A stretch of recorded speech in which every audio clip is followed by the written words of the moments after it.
এটা তো অবশ্যই আমি যেহেতু অ্যাক্টিং করেছি আমার তো অবশ্যই ভালো লাগবে তাই না? থেকে একটা সিনও কাটা যায়নি, আমার খুবই ভালো লেগেছে আসলে।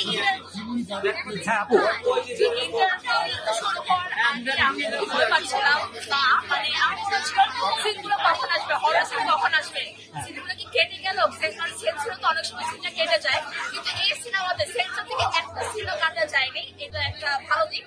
এবং তাছাড়া যখন ট্রেইলার টিমটা রিলিজ পায় সবার কাছে একটা ভালো একটা সাড়া পেয়েছিলাম, এবং আমি বিশ্বাস করি যে যারা কমেন্ট করেছিল যে তারা মানে তাদের ভালো লেগেছে, তারা যদি সিনেমাটা পুরোটাও দেখে তাও তাদের ভালো লাগবে, এটা আমি নিশ্চিত, কারণ আমার ভালো লেগেছে। যেহেতু আমি বলবো আমি আসলে হরর সিনেমা মানে টার্কিশ, তারপর মানে ফিলিপিন্স আমি অনেক দেখি, সিচেন দাব্বে সব আমার দেখা, পুরোর সাথে তো এটা কম্পেয়ার করলে হবে না, বিকজ এটা তো বাংলাদেশের মুভি ইন্ডাস্ট্রি। বাট তারপর বাংলাদেশের মুভিতে যেমন দেবী ছাড়া অনেক আধ্যাত্মিক সিনেমা এসেছে, সেই অনুযায়ী এটা ভালোই ছিল।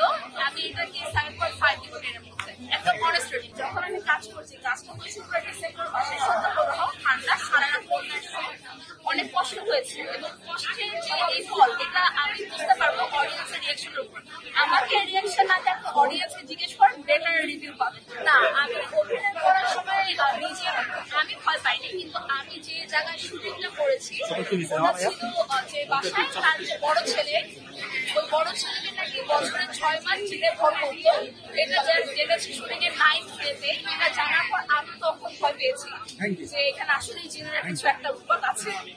আমি ওটা এখন দেখতে পাইনি, এখন আমি দেখবো ইন্টারভালের আগে আপনাদের সবার সাথে মানে কি বলে